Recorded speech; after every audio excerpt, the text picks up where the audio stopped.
On today's episode of Dallas Mavericks Today, Coop and I are going to explore some backup center trade targets Dallas could acquire, as I think the biggest weakness so far, Coop, for the Mavericks is when Dereck Lively is out of the game, what does that 5 spot look like? And I think also when you're thinking big picture, sure, Dwight Powell can help you in the regular season, but I think we saw 2 seasons ago in the playoffs, not really a playoff caliber player. So I think if Dallas is going to be a serious contender in the West, they need somebody who can eat up some minutes at that 5 spot. For sure. They got the hard part figured out where they found their starting center in Dereck Lively, and now it's just filling in the pieces behind him. Yep. Take a look at the current options the Mavs have. Maxi Kleber, he's missed the last 3 games with a dislocated toe. Always hurt. Missed a lot of last year as well with the hamstring issue. We'll see if he plays against the Toronto Raptors tonight whenever you're watching this. And also, Dwight Powell, I mean, he's played decent this year so far, but he's just not a guy you can rely on in the playoffs, like you said.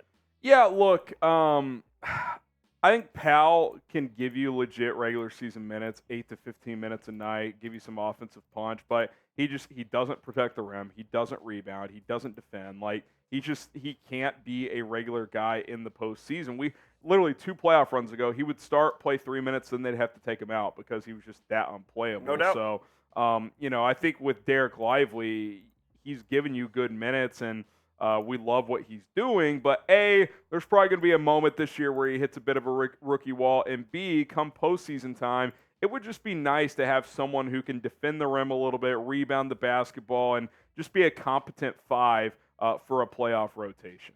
Yeah, they really need someone that can give them that 15 to 20 minutes off the bench. If Lively's playing 30 minutes, that's great. They just need a guy who can supplement him and complement what he does, which is be a good rim runner with Luka and be able to be active at least on the defensive end of the floor and make things happen there as well. Yeah, we're going to take a look at some players that could fit that bill. But what do you guys think? You agree with Coop and I? Do the Mavs need a better backup center? If you agree, type Y for yes. If you're not so sure, type N for no. I think it's a major need that's already become clear early on this season, but you guys get your thoughts in down in the comments. Y for yes or N for no. Let's start with the name that maybe some people don't or know and some people don't. Obviously, the Mavericks played the Hornets the other night.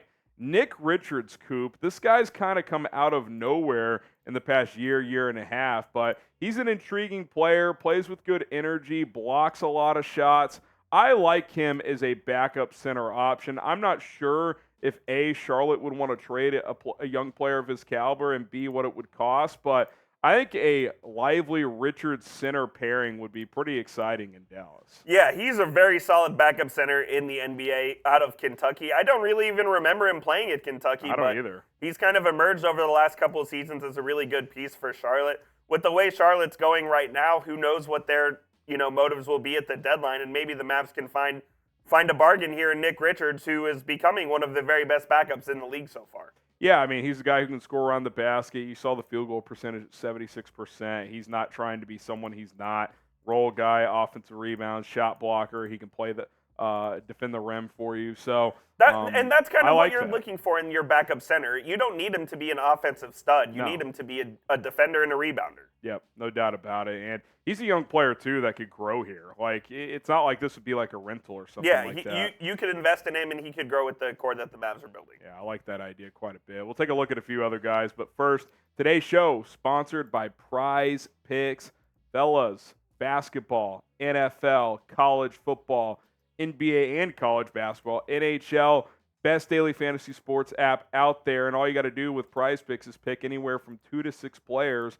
And if they will go for more or less than their Prize Picks projection. For example, tonight, Luka Doncic is set at 32.5 points. Do you think he'll go for more or less? Type M for more or L for less. Tons of celebrities are playing Prize Picks as well, like rapper Meek Mill, comedian Andrew Schultz. Join all of them. Join Coop and I and play on a daily basis. You're not playing other players. You're not playing pros and sharks. It's just you versus the Prize Picks projections, and you can win up to 25 times your money if you do a 6-player entry. Get signed up today, prizepicks.com/CLNS. Use our code CLNS to get a deposit match up to $100 when you create an account.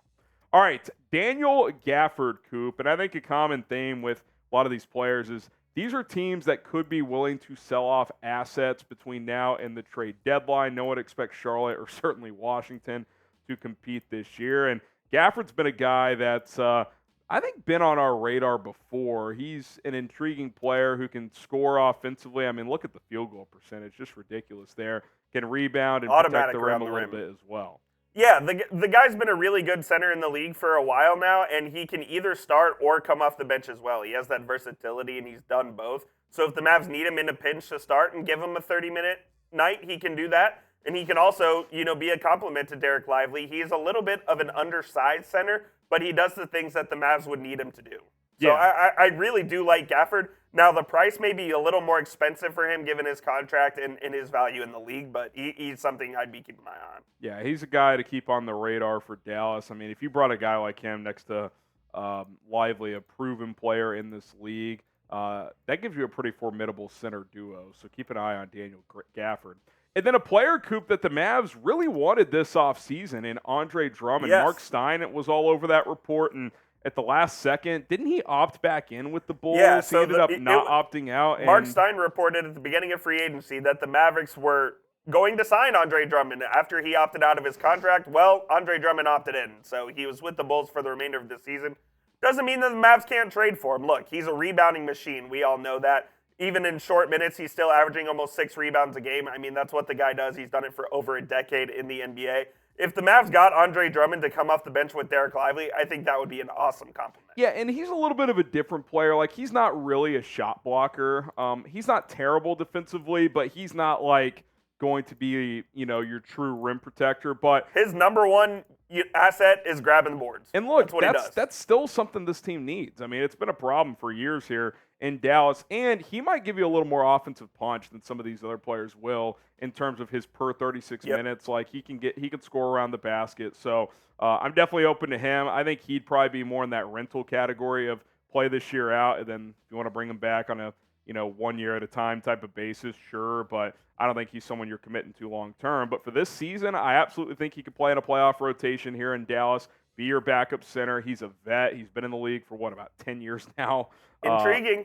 And played in a lot of different roles. So I definitely wouldn't be intrigued by him. And again, Chicago Bulls not really expected to be a contender. They might be looking to, get some draft picks, throw a second and, a piece at him. And keep an eye on Drummond. You've kind of talked me into this as you were talking about him. So just keep an eye on that one as the season goes on. We know they're interested. They wanted him this summer, but he ended up opting in. So keep an eye on that one. Subscribe to Mavericks today. We recently crossed 25,000 subscribers. Thanks to all of you. And we're going to be here just about every single day covering the Mavericks throughout this season. Appreciate all the support and feedback we've gotten so far. Seems like you've been enjoying the content. So spread the word. Share youtube.com/MavsTV with a friend, and let's grow this channel. Daron Sharpe, Coop, a young player with the Brooklyn Nets.